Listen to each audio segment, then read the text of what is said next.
All right. Hey, everybody. Thank you so much for tuning in to Let's Talk, which is a live call in show brought to you by Skeptic Haven.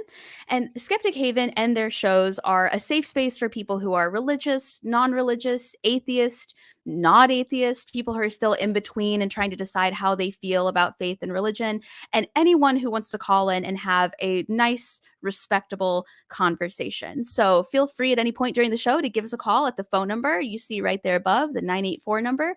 And other than that, let's get it rolling with our guest, Chad Harris, who I can't wait for you to meet. This is Skeptic Haven. Let's talk. All right. Chad, how's it going? I am doing fantastic, Sydney. How are you? I'm doing fantastic. And you are now way too famous for me to be talking to, because for anybody who's interested, who doesn't already know, you were recently on Shiny Happy People on Amazon, which is, I think, fantastic. And I'm just happy that I knew you before that. So, I'm happy that you're here to chat with us. But how's everything been since then? How's life been in the interim? It has been way more insane than I thought it would be. Everybody's been, first of all, the amount of support that I've been getting from pretty much everybody on the internet has been overwhelming. Primarily, I've been hearing from people who have experienced portions of IBLP's teachings in their upbringing, whether or not they were actively part of IBLP or not. I've had a lot of people say, whoa, I remember that teaching, or I remember seeing that umbrella somewhere, or I remember the character quality stuff, that came to my school. It's really been thrilling to see just how much the series has resonated with people.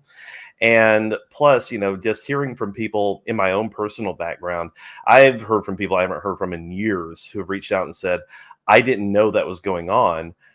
We need to talk. And, they've been very supportive and very empathetic to, my own personal story, as well as that of my friends, who I have several friends who are in the documentary as well. And I keep telling people, I said, a lot of them had a lot more to lose than I did. And I'm just really pleased and just so proud of everybody who told their stories and, put everything out there on the line and just showed such bravery. I truly feel, and just from the impact this thing has had, it was number one on Amazon Prime. I think it's number 3 now in the US for about 2.5 weeks. And that is unheard of for a docuseries. Yes. It's just had such an impact, and I couldn't be prouder of everybody who participated in it. Yeah. And IBLP can't hide anymore, and that was the goal. So yes, and happy. my favorite thing about this whole situation is I remember, months ago we were talking about how you're like how important it is to you to bring IBLP to the limelight and to expose it for what it is. It is a cult that is disguising itself as Christianity. It's disguising itself as a good organization, and it's so harmful. And when people think cults, Hollywood has us thinking, witches and wizards in suits and things, or we think something extreme like Once Upon a Time in Hollywood, which I think is why it's so easy for modern day cults to get away with being modern day cults, because they don't have those infamous Hollywood hallmarks that denote a quote unquote real cult. And I'm so glad that your pre-existing message that you've been trying to get out now has just a huge platform. So congratulations for that. Absolutely. Thank you. And anyway, so for anybody tuning in, watching, we are going to be talking about cults today. Shocker. I know everybody's shocked. But one of the things that I thought was important to kind of go over was very much what we were just talking about. And this idea that a lot of people who grew up in these indoctrination groups don't think that they had as bad of a cult experience as other people. Therefore, they don't think they had a cult experience, and they very much did. And there's all sorts of trauma that is very valid related to their experiences. Have you run into people saying that to you, where they're like, well, my cult wasn't as bad as yours, or my experience wasn't as bad, so maybe it's not the same? Do you get that often? Yeah, I have. And it's been... It's interesting because even in the IBLP sphere of influence, that happens as well. So, for example, in my story, I never actually went to one of the training centers that IBLP Right. had, and I never actually went to their headquarters until a bit later, where I was able to kind of like sneak in with one of my good friends. But that's a whole story for a different day. Um, yeah, I never actually experienced that part of the cult. And so for a long time, especially when I was interviewing for the documentary and everything, I was like, I felt a little bad that I couldn't really shine as much of a light on that portion of it as I wanted to, because I hadn't experienced it. My parents were just simply too poor to send me to work for Bill Gothard. Figure that one out. But a lot of my friends did, and their stories, help fill in that part of the narrative. And one of the things I loved about what the documentary did was it took all of our different experiences and exposed the commonalities and made a whole narrative of, just the broad scope of abuse that we experience going through it. And so when I hear people talk about, well, what I went through wasn't as bad, I tell them, yeah, but you still went through it. It's still Right. part of your experience. It's part of your truth, and it's perfectly valid for you to share that. Like, trauma is trauma, and the abusive practices that we see in the docuseries that Bill Gothard pioneered, they are nothing new. These are the same kind of things that con men and swindlers have been using since Yes. time immemorial, because these are little mental tricks that they use to get around people's critical thinking and try to sell a product, and they try to sell a lifestyle, and they eventually end up selling themselves, the members of these high control groups and cults. They sell themselves to the cause, and they essentially become the product. So Yeah. it's it's insidious, and I think that by exposing these different aspects of cults like IBLP, we can promote better freedom and more awareness among people in general, no matter what their background. Absolutely. And not only are you exposing to people who might have been involved in a cult who didn't know it, like, hey, what you're going through, it's okay to feel what you're feeling because you were in a cult. But it also, I think, gives people who didn't experience that kind of the red flags to look for in terms of, oh, that's what's going on in this person's life. Or maybe they know someone, maybe they're familiar with someone, and it might Yes. help them kind of understand better. Susan has a comment. They say, I think people in modern day cults tend to downplay their experience because they don't match or think they're as bad as what other people have been through. So they self gaslight 100%. Um, Recently, I talked to a gentleman named Dr. Jack Wathy. He's a neuroscientist, but he also does a lot of research into cults and cult survivors. And we were talking about how the structure of a cult can apply as large as a nationwide group, somebody like IBLP, somebody like these religious groups that take over, but it can also be as small a structure as a household. There can be a Mhm. family within your church where maybe the church you're a part of isn't a cult, but this family structure where the father or the grandfather, the patriarch, makes all the rules and forces everyone in the house to live by his bidding, whether it's religious rules, whether it's social everyday rules. And a lot of people don't know that either. And we talked a lot about non-religious cults. And so I have a list here that I thought we might talk about. And anybody in the comments, feel free to call in and talk to us about anything related to this, whether it's the topic that we're on, or if you have a thought about cults or questions for Chad or myself. Please feel free to call in this number. We are answering all the time. But would you say, so I guess I should first read the definition. According to Webster's dictionary, a cult is a system of religions. Let's see here. I can't read my own handwriting. I'll read it from the internet. A system of religious veneration and devotion directed towards a particular figure or object, or a relatively small group of people having religious beliefs or practices regarded by others as strange or sinister. A misplaced or excessive admiration for a particular person or thing. I liked their definition because not all of them were related to religion. Some of them were just more cult following type situations, which can be just as bad. But a first example of a group that Dr. Wathy and I discussed that may or may not, in your opinion, sound like a cult is Greek fraternities and sororities. Hmm. What is your opinion on that? Do you think that counts as a cult? So, in my very limited experience on that, because having grown up in a homeschooling cult that didn't You're really, homeschooling uh, Greek. exactly, yeah, they didn't encourage a lot of higher education. I'm still working on that part, but just from what I've seen, the amount of devotion that a lot of um, young people devote to trying to get into these sororities and these fraternities, and the insane amounts of rituals and the kind of self-torture they put themselves through during as pledges and stuff like that. It is very reminiscent to me of some of the activities that I saw in IBLP. Like, people, to get into the ATI homeschooling portion was a pretty extensive and exclusive process. You had to you had to at least promise to abide by so many rules. You even had to tell Bill Gothard, the leader, who all was living in your home, whether they were relatives or not. Like, you had to make an account for every single person.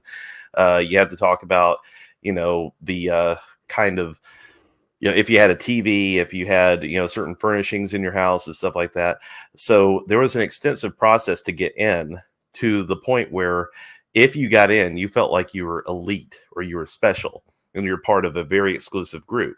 And you would do anything to stay in that and to make yourself look good to everyone else who was in it.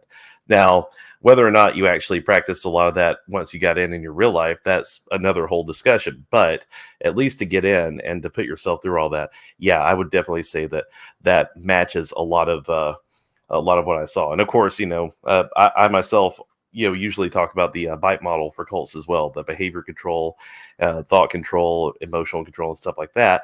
And you see, in these exclusive groups, how they encourage people to modify their behavior and even their thinking patterns in order to be part of this culture. So yeah, Yeah. I would definitely say so. Yeah, I definitely think Greeks fall under that. Not all Greeks are cults, but some absolutely can be. And I think you're right. I think it's based on the behaviors. For Mhm. example, I was a sweetheart for fraternities, which basically means I just taught young men how to do normal stuff like laundry and make friends and things. Um, but uh, there were some Greeks that I would absolutely not consider a cult, and there were other Greeks that Yeah. absolutely would. And it goes back to that whole, do they prey upon young men they know are lonely? Do they prey upon young men they know are from far away, distant places? And they say, hey, join our group, do this. We've got parties, we've got girls, we've got all this. And you're like, oh, this is great. Yeah, you're our brother. You're our brother. And then the hazing starts, right? But then you think, oh, it's just to get through. It's just to get through the hazing part. And then the next thing you know, it's been 2-3 years of hazing. You're doing things you never would have done. You're accepting challenges you never would have been a part of otherwise, all because of the group mentality that in order to fit in, you have to do those things. Yeah. Let's see here. Oh, I think we might have a caller calling in. I'm going to wait and see if it goes to the actual call-in part. I think we do though. I think they're in the Mhm. screening room. But yeah, so I think a lot of these groups that we might get to tonight count as a cult depending on the behaviors, and Right. some don't. And I think that's also why it's so easy for them to get away with being modern day cults, is because not everybody has that same experience. So if you had a great time with your fraternity, you're like, of course it's not a cult. But if you were hazed and forced to participate in activities, you pay dues to the leadership, you are spending money in order to be considered part of the group, and you're feeling pressured to, like, I remember one of the Greeks didn't like a girl on my campus. So they all started this campaign, like a smear campaign against her. That's like cult behaviors. Absolutely. I just wanted to give a shout out really quick to Jamie West, who is the newest Skeptic Haven patron. He's in the chat. Thank you so much, Jamie West, for your patronage. It's because of people like you that we can do what it is we're doing. And we're talking about cults. Um, what about things like multi-level marketing companies like LuLaRoe, Unique, Arbonne? Do you think that is a cult? So a lot of the creative team behind the documentary Lula Rich was actually behind the documentary I was just in, the Shiny Happy People. So I remember watching Lula Rich and seeing how they would get into not just the constant pressure to bring more people into the fold and to continue selling and to spend all your time online, like doing these crazy performances to sell things, but also how when you would go to their conferences, they would give you life advice on what to wear, how to please your husband and stuff like that, and how to get cheap like liposuction over the border and stuff like that. Like they would really get into people's lives and force them to abide by a certain model of behavior, and that is definitely, to 100%. me, like, yeah, that is just a clear indication of, okay, this is starting to get into sincere cult territory. Now, I understand that there are a lot of multi-level marketing things that have varying degree. I believe that the model itself is inherently predatory, Right. but as far as like how much they control your life and to bring you in this cult-like mentality, it varies from MLM to MLM, but there are definitely some that not only want you to sell product, but they want you to abide by a lifestyle in order to sell the product. Yes. And that is a sincere red flag to me. Absolutely.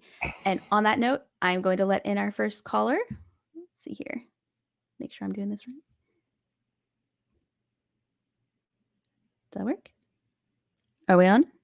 Is she on? Let's see. Whoops. Never mind. They might have left. I don't know where they went. Never mind. We don't have a caller, guys. Sorry. We did. I don't know what happened. They're gone. I can pretend to be a caller for a moment. Hi, I am calling in. No, no, I absolutely think you're correct. I think somebody posted in the chat. Jamie West posted in the chat. They said, my rule of thumb is that if I'm already paying to be a part of something, I'm not doing anything extra. No rituals. I'm a paying customer at that point. I mean, you would think, Jamie, that would be the way that works. Like, I'm already paying. Why am I still doing extra stuff? But yeah, I absolutely think that at the point where there is a particular level of leadership telling you that you have to behave in certain ways, you have to change your life in certain ways, and it's always a sacrifice. It's never an easy change. It's never anything that's going to improve your life. It's always something that's going to improve their life somehow, whether you're paying more, whether you're advertising more, whether you're marketing more. And I feel like that's the hallmark that you might be running into cult-like territory, is when you are doing all these things and they benefit you in no way. Like you mentioned, your parents had a tough time paying to send you to do free work for Bill Gothard. That alone, like that, the mental gymnastics there is like, why are we paying to send our son to work? That doesn't make any sense. And I know through like stand-up, they always tell you, don't get an agent that costs you money. Your agent should be making money off your work. If you're paying this agent to get you work, there's a problem. There's a big red flag there. I heard a really good piece of advice on that one time. If you are paying someone to work for them, you are not their employee, you are their product.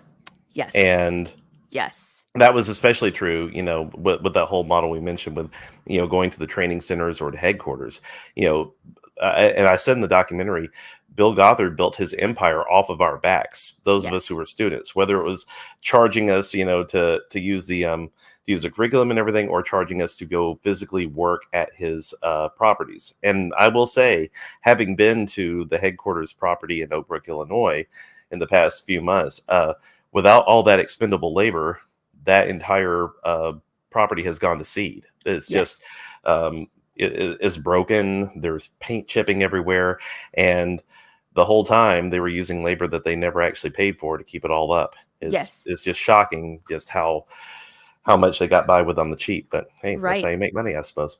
Right. And it's like, if you can't afford to pay people to work for your business, you can't afford the business. Like in my opinion, that's how that works. What do you think, in your personal opinion? Oh, let's see. Maybe I think we might have another caller coming in. I'm going to give it a second to make it through the screening room. I'm so sorry, everybody who's watching live. What do you think, and this might be a huge question, what do you think was Bill Gothard's like end goal? What do you think he wanted to be president? Do you think he wanted to be a cult leader? Do you think it started out as something different and just grew its own legs and got out of hand and he didn't stop it? What do you think happened there? I think there's two answers to that. One is what we were told, and one is what was actually happening. I stated in the trailer and in the documentary that world domination was the goal as far as we were concerned. The whole tagline to IBLP was giving the world a new approach to life.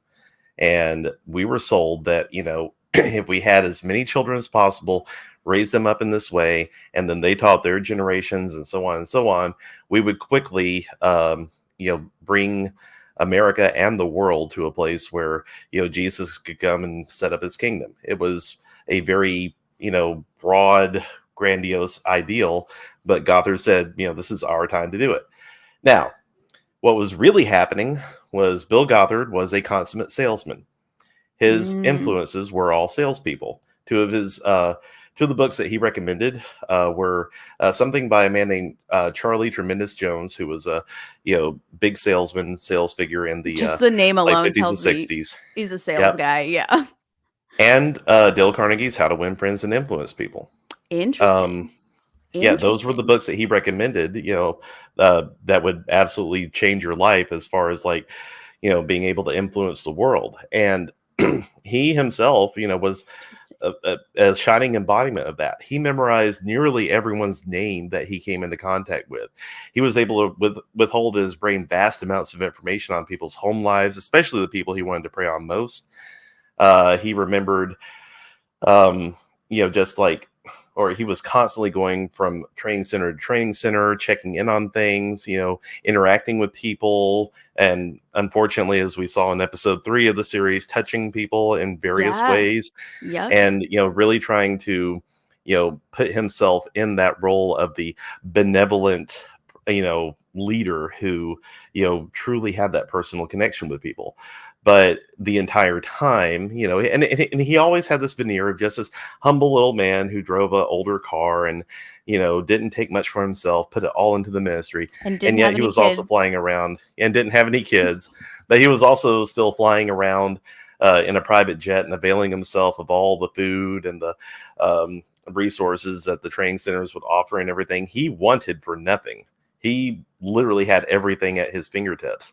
And that's not a bad way to make a living, if you're, if you don't want to work for a living. So yeah, that was his whole thing. It was all to his benefit. And even in the lawsuit that he is currently levying against IBLP since he left, the lawsuit specifically states that IBLP was founded to promote the teachings and worldview of Bill Gothard. Like, it was all about him. It was all about giving him power and giving him resources. And so once somebody reaches as high a power as they can go, what do you think he would have done? Like, let's just say IBLP took off. It was the most popular religion in the world. It just started growing and growing and growing. Do you think he just would have sat back and enjoyed his wealth? Do you think there was any mental health issues there where he just I've always wondered what people who are obsessed with absolute power would actually do if given that power. I think that at some point it became something of a game to him. And this is just my personal opinion. Right. But much smarter people than I have really dug into the idea of what made Bill tick. We may never know entirely. But one thing that I think is a big clue is that when I was at headquarters with my good friend Lindsay, we were walking through, and she pointed out all these different wings of the headquarters buildings that had, that were dedicated to international operations, or the Alert Academy down at Big Sandy, Texas, or the law school that Bill tried to start up, or the medical project that he tried to start up. That would have been terrifying. Right? Well, there was in fact a functioning law school that actually did turn out some functioning lawyers. Somehow it got accredited. It was for an evil purpose, but it was still there. There was a medical project that he tried to start out. He thought that you could teach people how to be doctors without going to college. There was always a scheme. At one point, he tried to sell a product called Sonic Bloom, which he promoted as a proof of his teachings against rock music. He tried to do this whole experiment where, if you play classical music at plants using this system, that they would grow better. And it was just, he actually hit something with the homeschooling thing, because that took off huge in the 70s, 80s, and 90s. But he was constantly looking for the next thing to sell to people. He was looking Right. for the next thing to get everyone's attention. It was just grift after grift after grift. And I think at some point he just kind of wanted to see how much can I sell out there, and what other things can I get my hands in. So, I Wow. mean, at a certain point, I think he started doing it for fun almost, you know? Yeah. Yeah. And it's one of those like, I'm making all this money and being so successful doing this one. Why not just like go off and try? So that's Mhm. wild. That's wild. Do you think things like country clubs can become cult organizations, or do you think they're safe just being like snooty people who are joining clubs?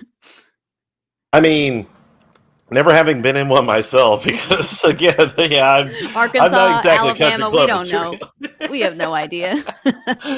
I mean, they do exist around here, but I feel like some of them were founded and continue to exist under some very racially problematic ideals. But yeah, I mean, it all depends. If you have to like live a certain way, and I feel like groups like that tend to sometimes have a tendency to devolve into everyone has to fit a certain ideal and a mold, otherwise they are ostracized by the other members of the community.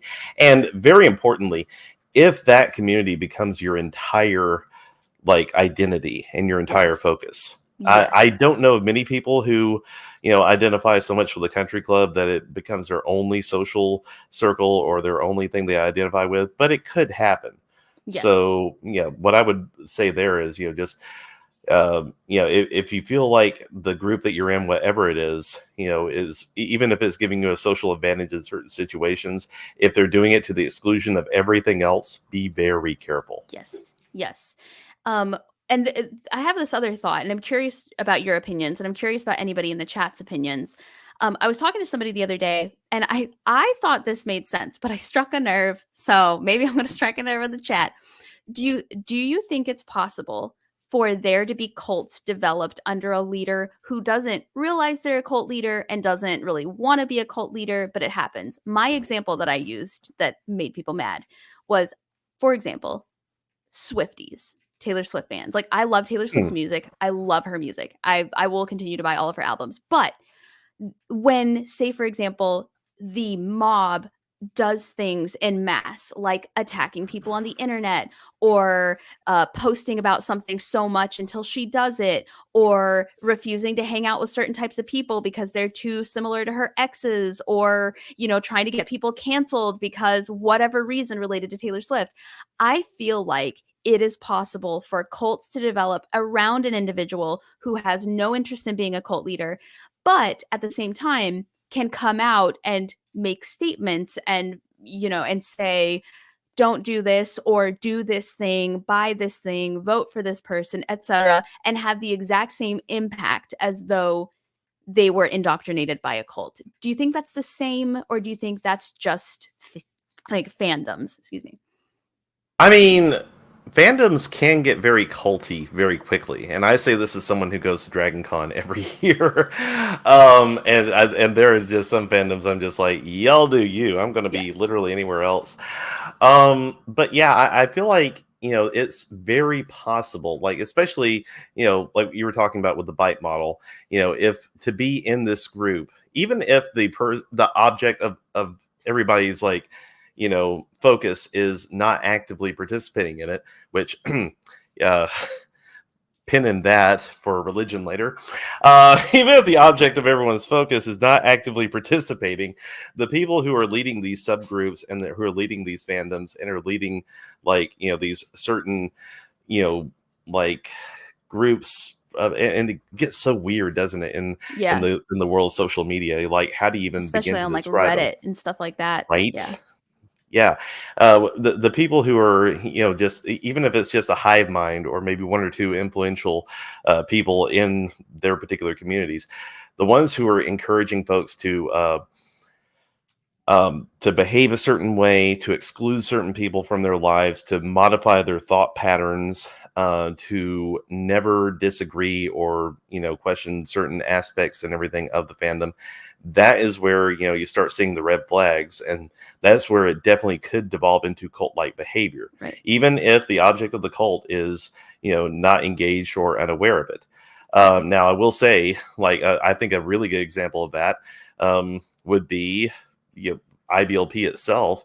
They claim to follow Christ, Right. but ultimately, Bill Right. Gothard was the one who took the subgroup of people who were trying their best to be Christian and said, actually, if you follow my way of doing it, then, you're doing it the correct way, more so than other Christians around, which, interestingly enough, may have something to do with why we have 40,000 different denominations of Christianity out there. Yes. Just a Yes. thought. Yes. Yeah, and you bring up an interesting point.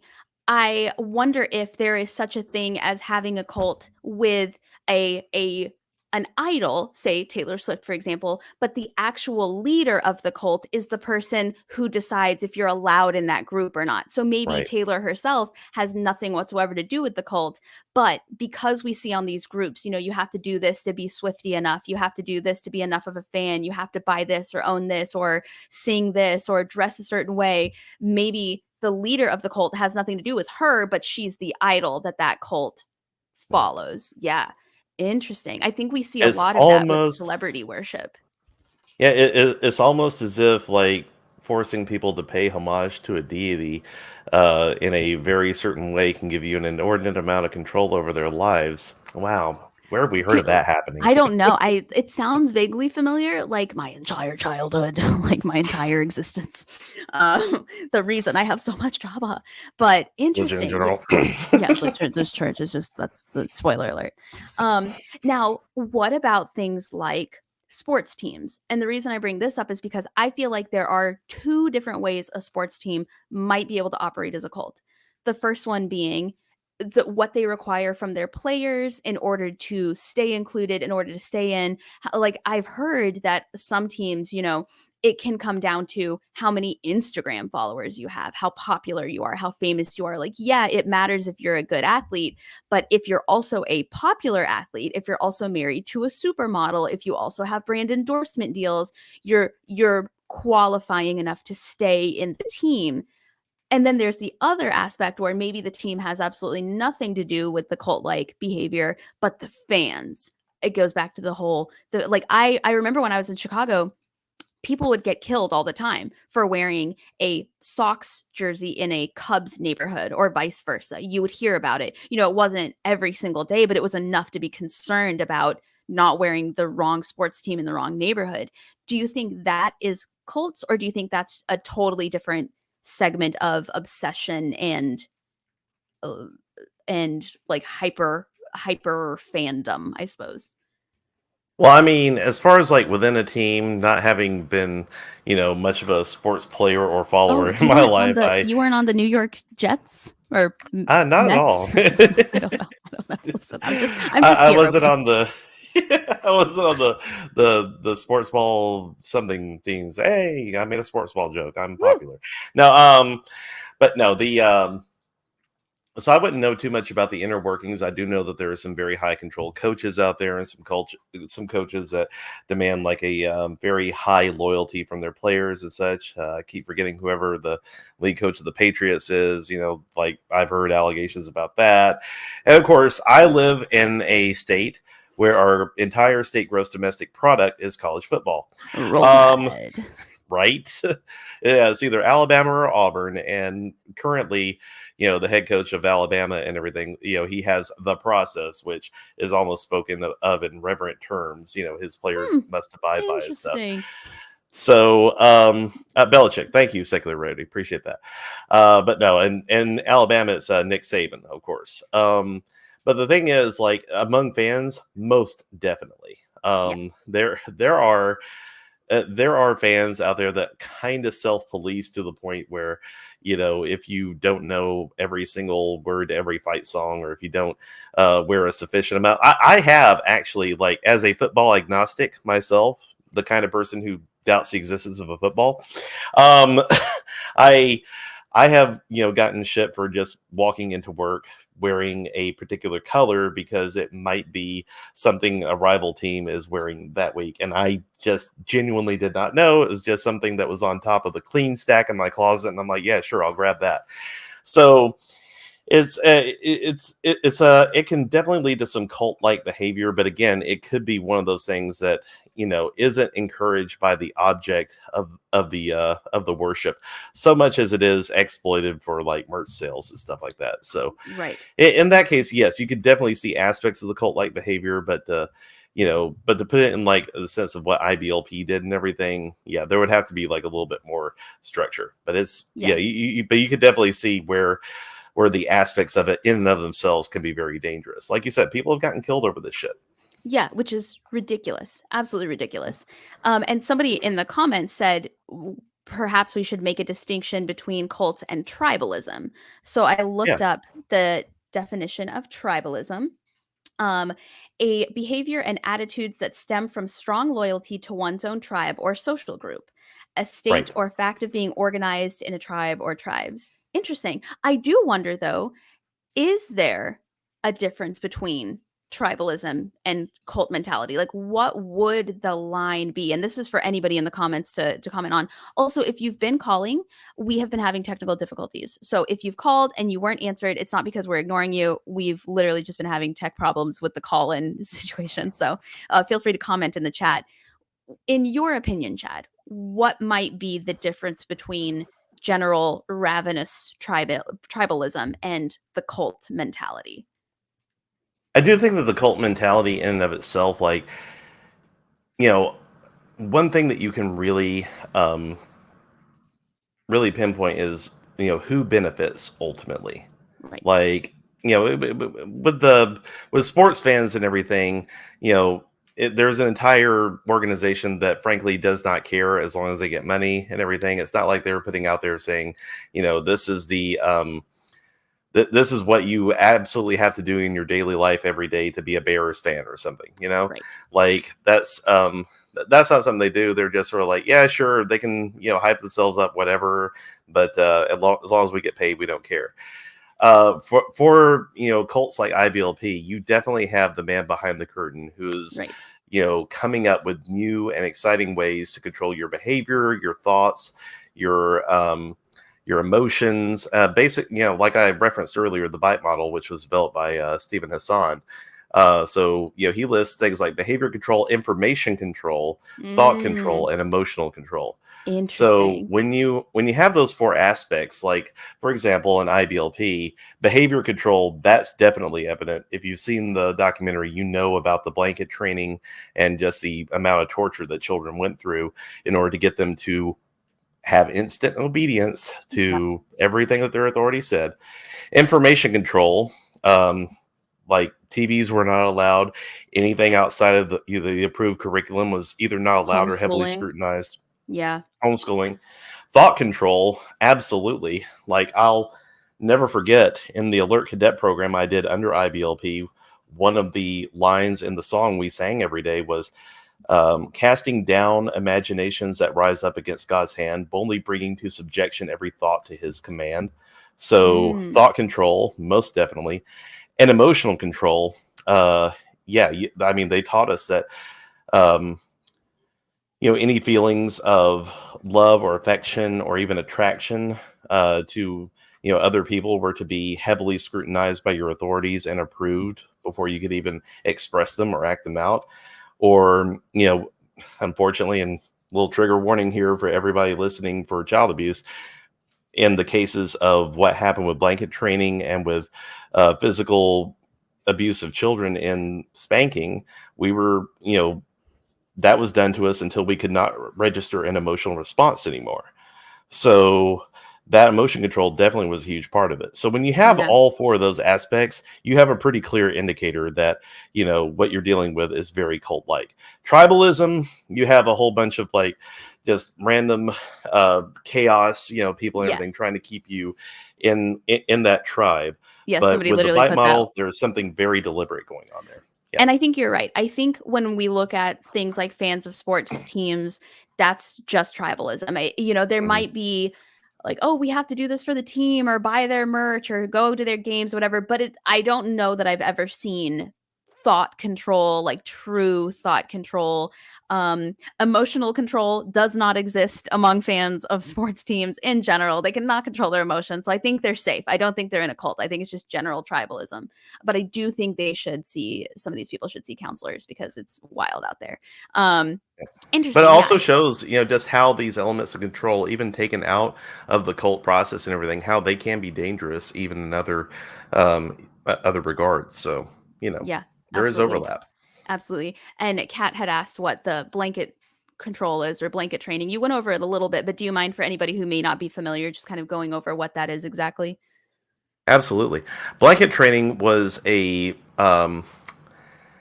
was a form of physical conditioning that was approved by IBLP and developed by a couple of people who are IBLP related called Michael and Debbie Pearl, um, who were just horrific abusers of children in their own right, who taught other people how to do so. They proposed, like, as soon as a baby was old enough to, like, roll over or lay on a blanket, that you put this infant down on this blanket and put a toy that they really liked outside of the blanket, and anytime they would reach for it, you would physically slap them until they stopped. The idea of being that you were teaching these infants who were not old enough to process language yet, that God. if they did anything to go outside of this arbitrary boundary that you set, the blanket, then they would be punished for it. And Michael and Debbie Pearl literally said, in their books and in their teachings, that you have to train children like you would animals. And that was where it started, as Wild. young as infants. I fortunately was old enough when we joined IBLP to not have that done to me, but I have seen that done for so many children, and none of us came out of it anything but messed up.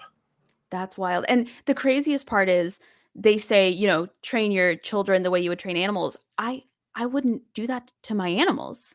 Like that's the Yeah. wildest part is I wouldn't even do that to my animals. And so this goes to show you also how they feel about animals, how they must have treated their pets and their animal. Like I know that's not like the main point, but like that's just to me that's just a smaller red flag among the bigger red flags is like not only should you not treat your children and human beings like this, but you shouldn't even do that to animal. Like, what animals are you doing this to that you're suddenly like, this would be a great idea. It worked for my horse or whatever. Like, it'll work for kids.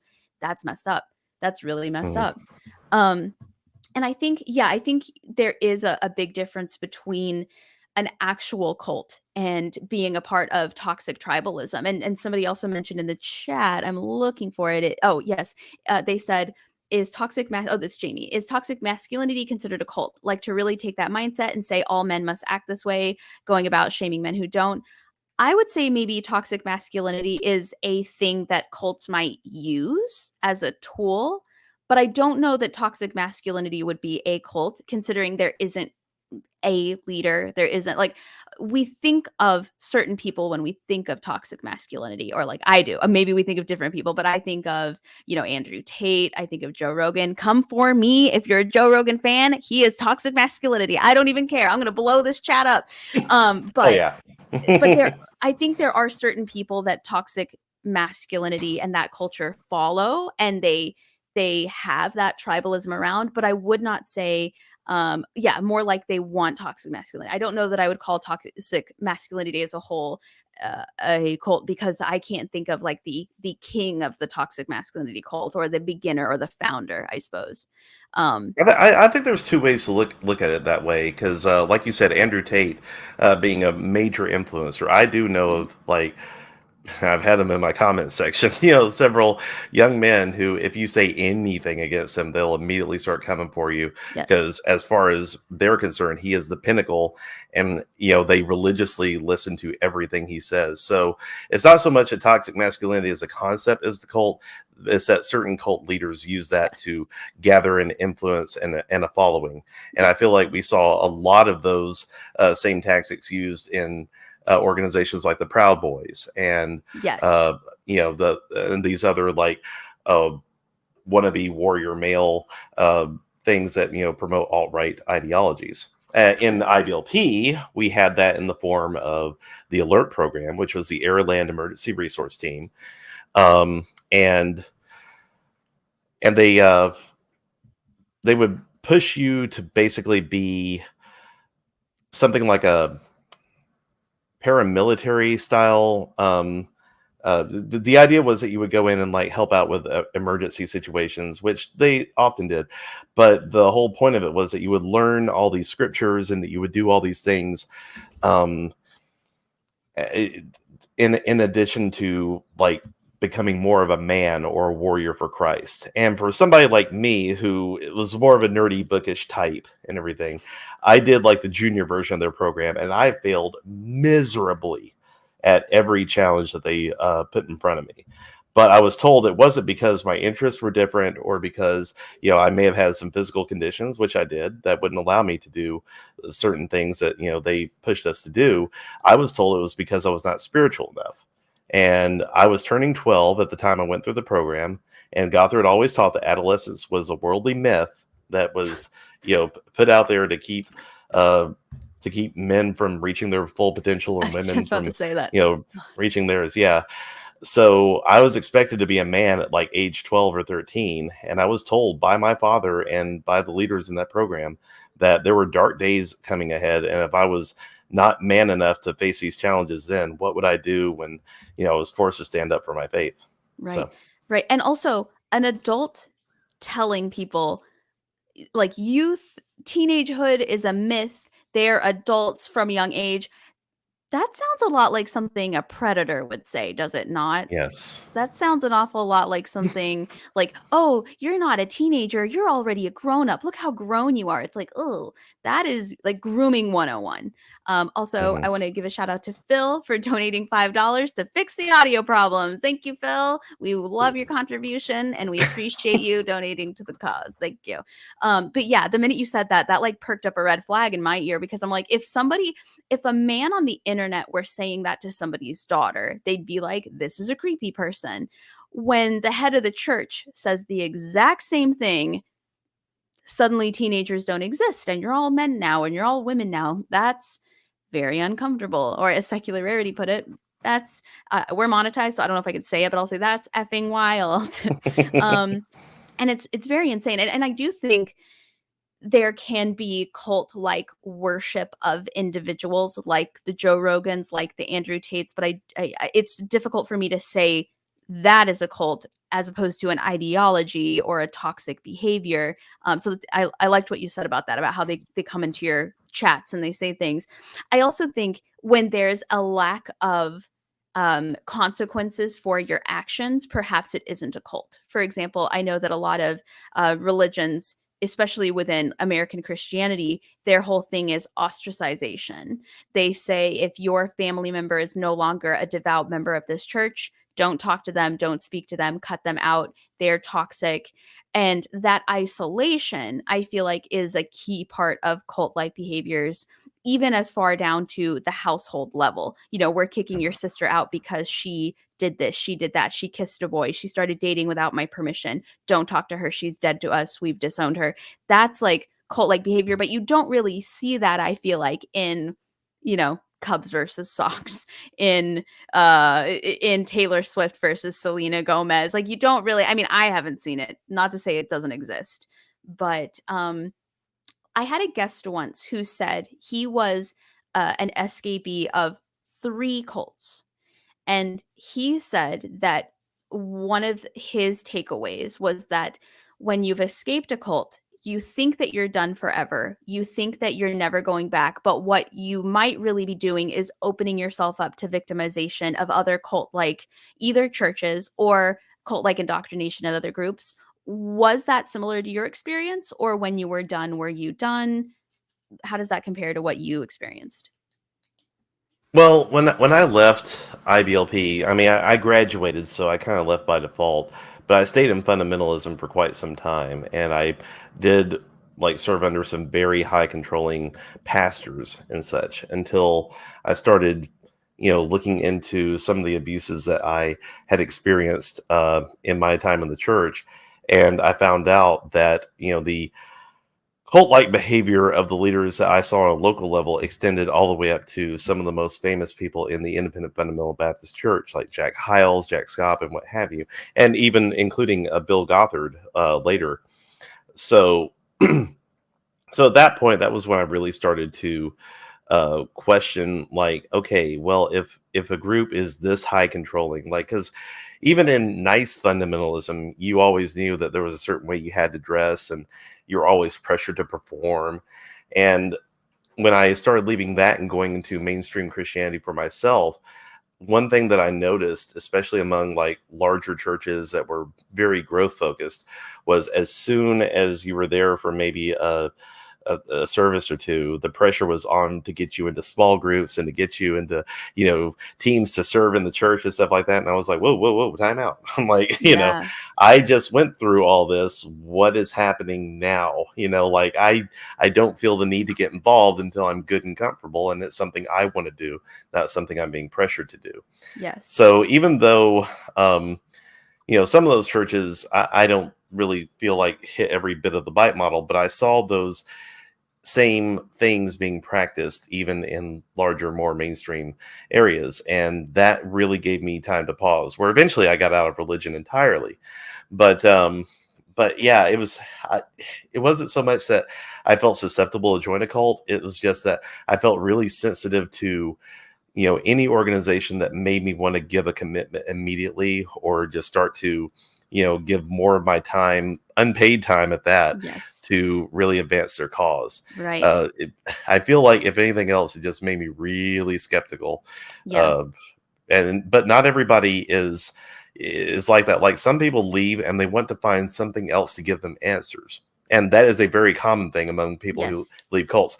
One of the prime demographics for a cult or a high controlling group are people who have left, their family, or left another organization, and are just looking for a place to belong, or people Yes. who are in a rough time in their life. And yeah, it is a very vulnerable place to be. And if you're not careful, if you put the needs of the thing that you just walked into above yourself, and if you don't focus on your needs and in your own self-care, and for God's sake, go to therapy.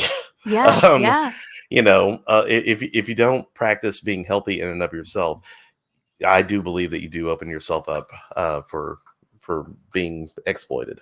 Yeah, and any group or person or anything at all that doesn't give you time to think about a commitment, or doesn't let you have time to read the fine print, big red flag. Even if it's not a Mhm. cult. Anytime that somebody is like trying to distract you from having a chance to really think about what you're committing to, or to read whatever it is you're supposed to be signing, big red flag. So I like that you included that that kind of mentality. It's like they're just, the minute you've graduated, they're like bombarding you, like, join this, join that, get involved in this, get involved in that, because the more you're involved in, the less likely you are to step away, and the less likely you are to have time to think, like, wait a second, like, when I'm alone with my thoughts, there are things that don't make sense, so they don't want you to be alone with your thoughts.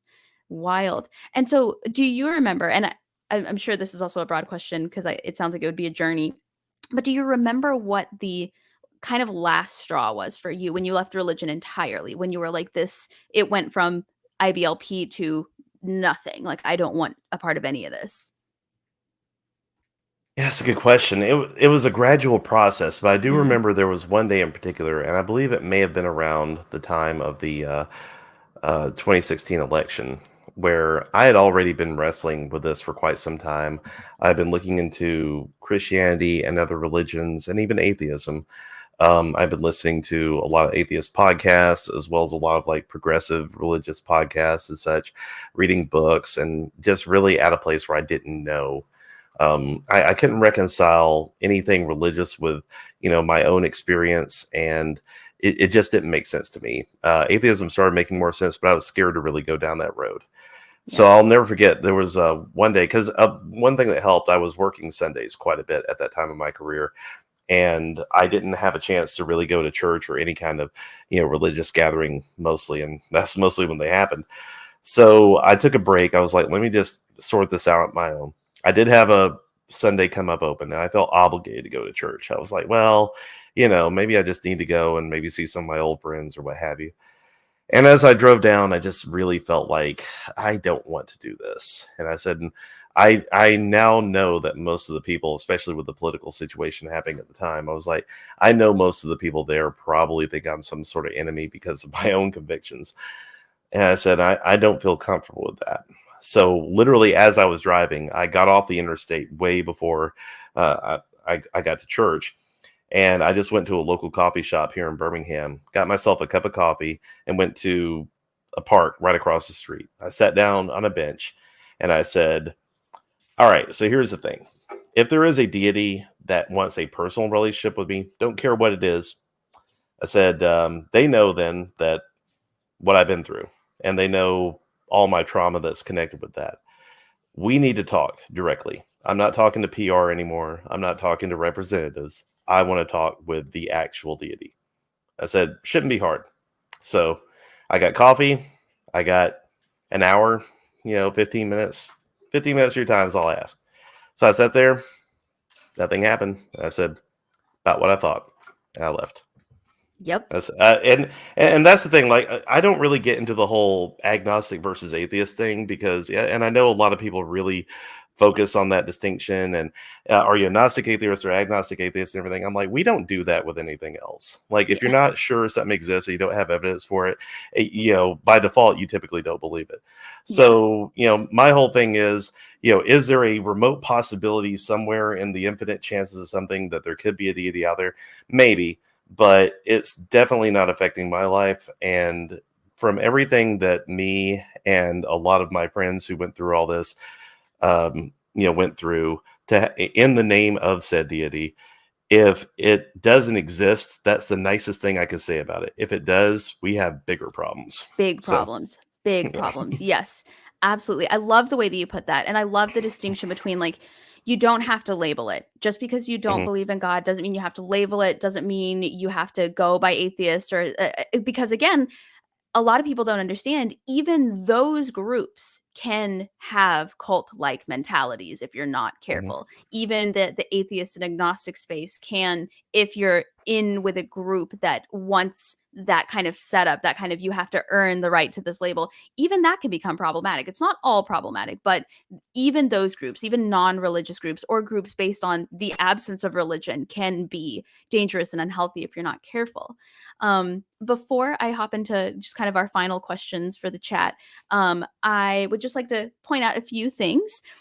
For example, we have other shows on Skeptic Haven. There are shows almost every day of the week. You can spend Wednesday nights at the Secular Soapbox with Apostasy.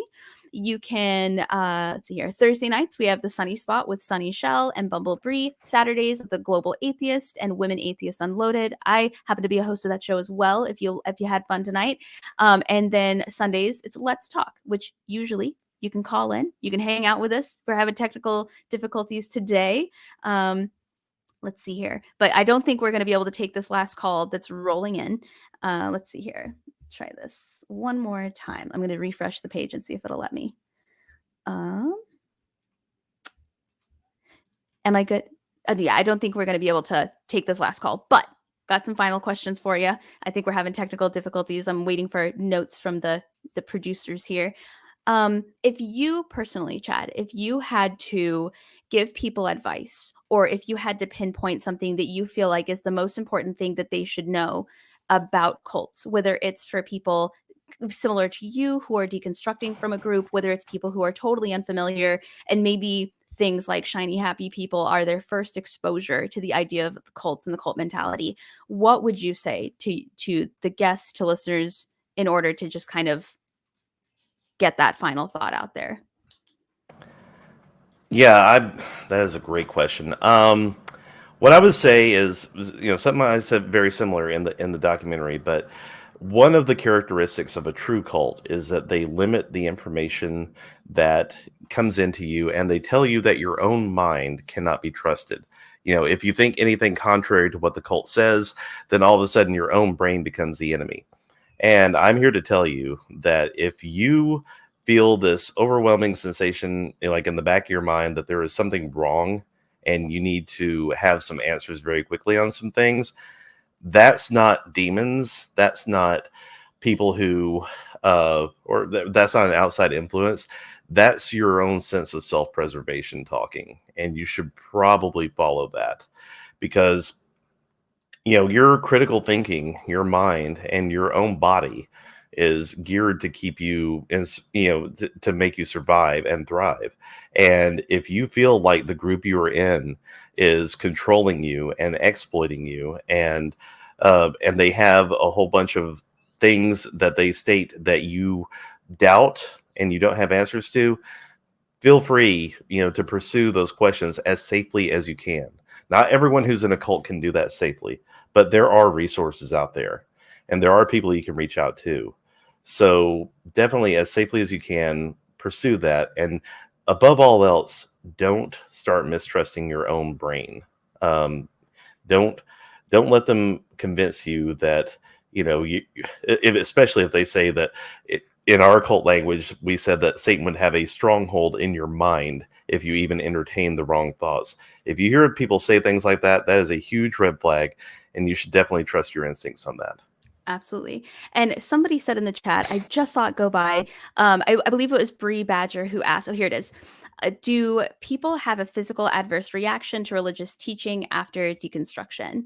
And I've seen that happen to people. I've seen certain songs, certain ideas, certain I think the most recent example I think I heard was I was in the car with a bunch of people who had deconstructed from religions, and a Christian song came on because I live in Nashville. It just plays on the radio, and everyone in the car went, "Whoa, God, what is that? Like, change the channel." So I think there's the funny ones, and I think there's the ones that like put you in therapy, the ones that make you be like, I gotta go talk to somebody about this. Do you ever have that happen to you? And yeah, and anytime I see that umbrella of authority, that diagram from IBLP, whenever I see Christians post that unironically, I have a huge adverse reaction to it. I have started calling it out every time I see it. I'm like, a cult leader developed that. You wouldn't post anything by Charles Manson. Don't post that. Yes. I'm like, it's Yes. things like that, and things like that I know came from the IBLP world. In particular, like, really give me an aversion, but it also shows me, validation that it was as influential as we said it was all along. And if Shiny Happy People, everything has done nothing else, it's made it to where IBLP can no longer hide in plain sight. Yes. So, that averse reaction, that's also survival instinct, and Yes. that's something I Yes. actually cherish. That's a great way to put it. Survival instinct. Like, that applies even to religions that you've deconstructed from. That's a fantastic way to put that. Where can we find you? Where can we see you? Where can we catch more of your content? You're all over the place, but where would you recommend that people go to see your stuff?